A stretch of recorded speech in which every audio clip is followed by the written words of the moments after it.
hydrocele waa marka uu dabcan biyo ama dhacaan uu ku shubmaayo qaybo ka mid ah qooraha dhexdiisa, khaasatan ereyada loo yaqaano tunica vaginalis. Assalaamu calaykum waraxmatullaahi wabarakaatu. Isu soo noqod wanaagsan. Waa anigoo ah Dr. Maxamed Liibaan Maxamed. Dhammaan waa idin wada salaamay. Waxaan rabnaa maanta inaan ka hadalno case aad iyo aad u muhiimsanaa oo aan ku balansanayn inaan soo bandhigno. Waa hydrocele. Maxaa keeno? dabcan sidee lagu fahmi karaa? Intee qaybeed u kala baxdaa? Qofka qabo sidee ba uu noqon karaa xaaladiisa caafimaad? Sidee lagu daaweyn karo? Dhammaan waa dul istaageynaa. intaan u guda galin waxaa idin ka rabaa kanaalkayga inaad subscribe-ka siisaan, aad sheegaraysaan, wixii su'aalan soo weydiisaan. dabcan intaas waxay noo tahay dhiirigelin si aan barnaamijyaad kale oo aad bulshada ugu fiican aan u soo gelino. Hydrocele waa maxay? Hydrocele dabcan waa cudur dabcan ku dhaco urogenital ama qaybaha hoose ee ragga, khaasatan qooraha. waxa uu noqonayaa hydrocele markii laga hadlayo waxa ku badanaya dhacaan ama waxa ku shubmaya biyo qooraha dhexdiisa ereyada loo yaqaano tunica vaginalis ama inta ku wareeraysan testicularis-ka. badanaa marka waxa uu ku dhacaa case-kan da'da u dhaxayso teenagers-ka ilaa dadka waaweyn kontanjirada inta u dhaxayso. Hydrocele markii laga hadlayo waxay u kala bixi kartaa ilaa iyo 4 qaybood ayay u kala bixi kartaa. dabcan ilmaha yar oo dhasho waa lagu arkaa neonatal period-ka markay ku jiraan ilaa iyo 1 sano intay ka gaarayaan wuu iska raysanaa, marka way ka baaba'aysaa hydrocele. waxaa kaloo lagu arkaa congenital dadka ay ku dhashtaan ayagoo caadi ah, haddana waxay noqonaysaa intii noloshooda oo kale inay effect iyo saameyn ay ku leedahay. that's congenital loo yaqaana.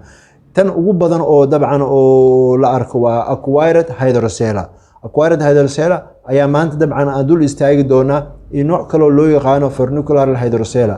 badanaa laakiin midda la arko oo kaysaska Soomaaliya lagu arko waa acquired hydrocele. acquired hydrocele maxaa sababa? sidee ku imaan kartaa? dabcan ayada markii laga hadlayo etiological factors-ka ay leedahay waa 2 qaybood: communicating acquired hydrocele iyo non communicating acquired hydrocele. dabcan mid la xiriirta qaybaha kale oo jirka sida qaybta hoose abdominka, uur ku jirta qaybtiisa hoose, peritoneum cavity-ga, biyaha fadhiga dhacanka in leakage ay noqdaan, ay ka gudbaan, ay u gudbaan scrotal-ka iyo dabcan qaybihii hoose testicular-ka, meeshaasna ay accumulation ay ku noqdaan.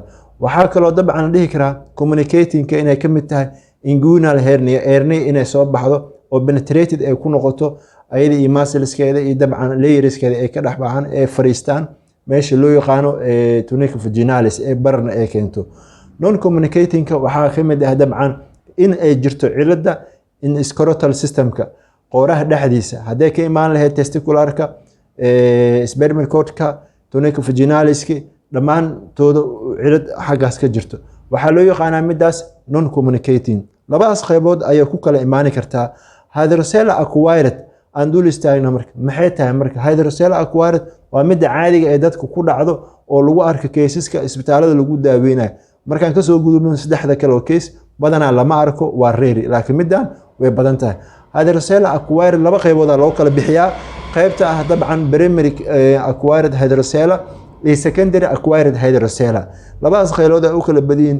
primary acquired hydrocele marka aan ka hadalno dabcan waxaa lagu arkaa kaysaskaas in large swelling uu ku dhaco qooraha iyo testicular-ka ay barnaan, biyo badanna ay ka buuxsanaan, biyahaasna ay keenaan inay barnaan meeshii. wax kaloo calaamado lama socdo oo laguma arkayo dikaan ama dabcan inay meeshii xanuunayso ama inay meeshii guduudan tahay oo infection oo suspect uu ka noqon karo. dabcan primary acquired hydrocele dadka waaweyn way ku dhacdaa in biyo ka buuxsamo qoorahooda.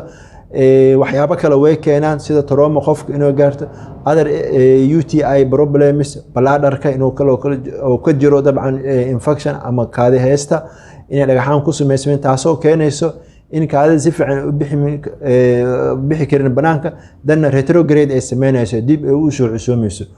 secondary acquired hydrocele ayadana badanaa waxaa marka uu infection-ku uu ka dilaaco qofka urogenital-ka sida testicular-ka ama spermal cord-ka ama tunica vaginalis-ka ama epididymitis-ka inuu caabuq uu ka dilaaco. caabuqaasoo qofku uusan iska daaweynin ayaa waxaa la dhihi karaa primary secondary acquired hydrocele.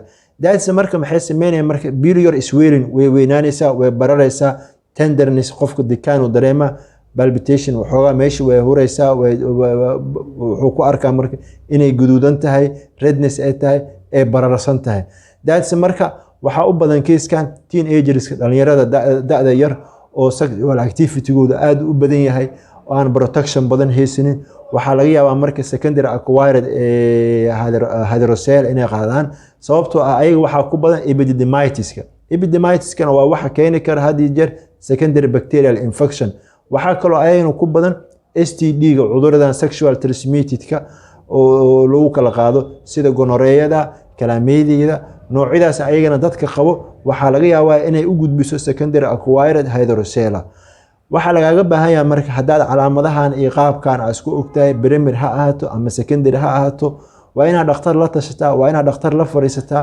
baaritaano lagu sameeyaa oo weygii lagu daaweyn lahaa dabcan la gaaraa dhakhtarka aad u tagtay dabcan wuxuu kuu sameyni karaa ultrasound wuu kuu diraa transl illumination waa lagu sameynaa waxaa kaloo lagu sameynaa dabcan waxa loo yaqaano CBC si loo ogaado waxaan waxay yihiin transl illuminationka dabcan waxaa lagu fahmi karaa in waxaan ay jiraan mass ama solid ama liquid wuxuu yahay in lagu kala bixiyo ultrasoundka sidoo kale waxaa loogu baahan yahay marka dadka isku arka calaamadahan ama in barar uu jiro xiniyahooda ama qoorooda waa in dhakhtar ay la tashtaan la fariistaan haddiisan dabcan ay iska daaweyn waxaa laga yaabaa in culaysyo badan uu imaado oo ay ka mid tahay hematocele meesha inay ku samaysantay dhiig inuu fariisto infectionka uu sii saa'ido atrophy inay ku dhacdo layerskii testiska ama scrotumka ee baaba'aan iyo muscleskooda kabacdina qofkaas uu infectionkii uu keeno infertility uu kusii noqdo intaas in ka badanba way dhici karaan anigoo ah Dr. Maxamed Liimaan Maxamed waxaan idin leeyahay wassalaamu calaykum waraxmatullaahi wabarakaatuh